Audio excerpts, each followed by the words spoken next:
Assalamualaikum warahmatullahi wabarakatuh. Selamat pagi, salam sejahtera untuk kita semua. Semoga hari ini semuanya dalam keadaan sehat tanpa halangan suatu apapun. Kembali lagi di mata pelajaran pendidikan Pancasila dan Keluarga Negara. Hari ini kita akan mempelajari materi bab 2, yaitu pembukaan Undang-Undang Dasar Negara Republik Indonesia tahun 1945. Kemudian apa yang akan kita pelajari pada hari ini? Hari ini kita akan mempelajari tentang makna alinea pembukaan Undang-Undang Dasar Negara Republik Indonesia tahun 1945. Harapannya setelah mempelajari materi ini, kalian dapat menganalisis makna pada setiap alinea pembukaan Undang-Undang Dasar tahun 1945, yaitu ada alinea pertama, alinea kedua, alinea ketiga, dan alinea keempat. Pembukaan Undang-Undang Dasar Negara Republik Indonesia tahun 1945 mengandung nilai-nilai yang dijunjung tinggi oleh bangsa Indonesia. Nilai-nilai tersebut dapat mengakomodasi dinamika masyarakat dan menjadi landasan perjuangan bangsa dan negara. Bagi bangsa Indonesia, pembukaan Undang-Undang Dasar Negara Republik Indonesia tahun 1945 merupakan sumber motivasi dan inspirasi, tekad, semangat, serta cita hukum dan moral yang ingin ditegakkan. Kemudian pada bagian ini kita akan membahas makna setiap alinea pembukaan Undang-Undang Dasar Negara Republik Indonesia tahun 1945. Oke, langsung saja. Kita akan membahas makna dari alinea pertama. Alinea pertama berbunyi bahwa sesungguhnya kemerdekaan itu ialah hak segala bangsa, dan oleh sebab itu maka penjajahan di atas dunia harus dihapuskan karena tidak sesuai dengan pri kemanusiaan dan pri keadilan. Pada alinea pertama ini terdapat beberapa poin yang menjadi makna alinea pertama. Yang pertama ada pernyataan kemerdekaan sebagai hak bagi semua bangsa, termasuk bangsa Indonesia. Yang nomor 2, penjajahan harus dihapuskan karena tidak sesuai dengan pri kemanusiaan dan pri keadilan. Dan yang 3, tugas dan tanggung jawab warga negara Indonesia untuk senantiasa melawan segala bentuk penjajahan.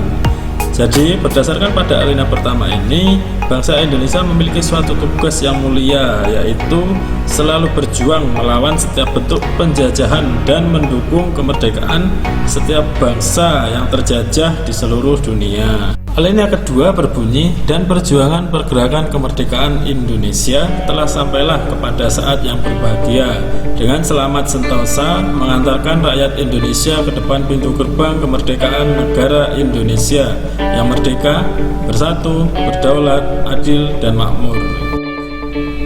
Ada beberapa poin di sini makna yang terdapat pada alinea kedua, yaitu yang pertama adalah perjuangan bangsa Indonesia telah mencapai tingkat yang menentukan. Yang kedua ada momentum yang telah dicapai harus dimanfaatkan untuk menyatakan kemerdekaan Indonesia. Yang nomor 3 ada kemerdekaan harus diisi dengan mewujudkan negara Indonesia yang merdeka, bersatu, berdaulat, adil, dan makmur. Pada alinea kedua ini menjelaskan bahwa kemerdekaan sebagai cita-cita bangsa Indonesia telah sampai kepada saat yang menentukan perjuangan bangsa Indonesia dalam merebut kemerdekaannya. Jadi sebagai bangsa Indonesia kita harus menyadari bahwa kemerdekaan bukanlah akhir dari perjuangan bangsa Indonesia. Kemerdekaan yang diraih harus mampu mengantarkan rakyat Indonesia menuju cita-cita nasional, yaitu negara yang merdeka, bersatu, berdaulat, adil, dan makmur. Merdeka berarti negara yang terbebas dari penjajahan negara lain. Bersatu menghendaki bangsa Indonesia bersatu dalam negara kesatuan, bukan bentuk negara lain, bukan bangsa yang terpisah-pisah secara geografis maupun sosial. Berdaulat mengandung arti bahwa sebagai negara, Indonesia sederajat dengan negara lain yang bebas menentukan arah dan kebijakan bangsa tanpa campur tangan negara lain. Adil berarti menjelaskan bahwa negara Indonesia menegakkan keadilan bagi warga negaranya. Keadilan berarti adanya keseimbangan antara hak dan kewajiban setiap warga negara. Makmur berarti menghendaki negara mewujudkan kemakmuran dan kesejahteraan bagi warga negaranya. Kemakmuran tidak saja secara material tetapi juga mencakup kemakmuran secara spiritual ataupun kebahagiaan batiniah. Jadi kesimpulannya, kemerdekaan itu bukanlah akhir dari perjuangan bangsa Indonesia, namun harus diisi dengan perjuangan mengisi kemerdekaan dengan mewujudkan cita-cita nasional tersebut. Makna alinea ketiga pembukaan Undang-Undang Dasar Negara Republik Indonesia tahun 1945. Bunyi alinea ketiga yaitu, atas berkat rahmat Allah yang Maha Kuasa dan dengan didorongkan oleh keinginan luhur supaya berkehidupan kebangsaan yang bebas, maka rakyat Indonesia menyatakan dengan ini kemerdekaannya. Jadi maknanya dalam alinea ketiga ini memuat motivasi real dan material, yaitu keinginan luhur bangsa supaya berkehidupan yang bebas. Kemudian mempertegas pengakuan dan kepercayaan bangsa Indonesia terhadap Tuhan Yang Maha Esa. Jadi pada alinea ketiga ini mempertegas pengakuan dan kepercayaan bangsa Indonesia terhadap Tuhan Yang Maha Esa, karena manusia merupakan makhluk Tuhan yang terdiri atas jasmani dan rohani.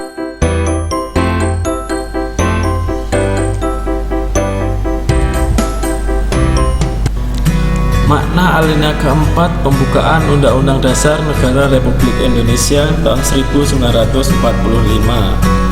Bunyi alinea keempat yaitu, kemudian daripada itu, untuk membentuk suatu pemerintah negara Indonesia yang melindungi segenap bangsa Indonesia dan seluruh tumpah darah Indonesia, dan untuk memajukan kesejahteraan umum, mencerdaskan kehidupan bangsa, dan ikut melaksanakan ketertiban dunia yang berdasarkan kemerdekaan, perdamaian abadi, dan keadilan sosial. Maka disusunlah kemerdekaan kebangsaan Indonesia itu dalam suatu Undang-Undang Dasar Negara Indonesia yang terbentuk dalam suatu susunan negara Republik Indonesia yang berkedaulatan rakyat dengan berdasarkan kepada ketuhanan Yang Maha Esa, kemanusiaan yang adil dan beradab, persatuan Indonesia, dan kerakyatan yang dipimpin oleh hikmat kebijaksanaan dalam permusyawaratan perwakilan, serta dengan mewujudkan suatu keadilan sosial bagi seluruh rakyat Indonesia. Jadi pada alinea keempat ini mengandung beberapa makna. Yang pertama ada tujuan negara, yang kedua ada ketentuan diadakannya Undang-Undang Dasar, yang ketiga ada bentuk negara, yang keempat yaitu ada dasar negara. Tujuan negara dibagi menjadi dua, yaitu ada tujuan khusus dan tujuan umum. Tujuan khusus bangsa Indonesia yaitu melindungi segenap bangsa Indonesia dan seluruh tumpah darah Indonesia, memajukan kesejahteraan umum, mencerdaskan kehidupan bangsa. Untuk tujuan umumnya yaitu ikut melaksanakan ketertiban dunia yang berdasarkan kemerdekaan, perdamaian abadi, dan keadilan sosial. Kemudian ada ketentuan diadakannya Undang-Undang Dasar, yaitu 1. Pembukaan Undang-Undang Dasar Negara Republik Indonesia tahun 1945 menghendaki diadakannya Undang-Undang Dasar.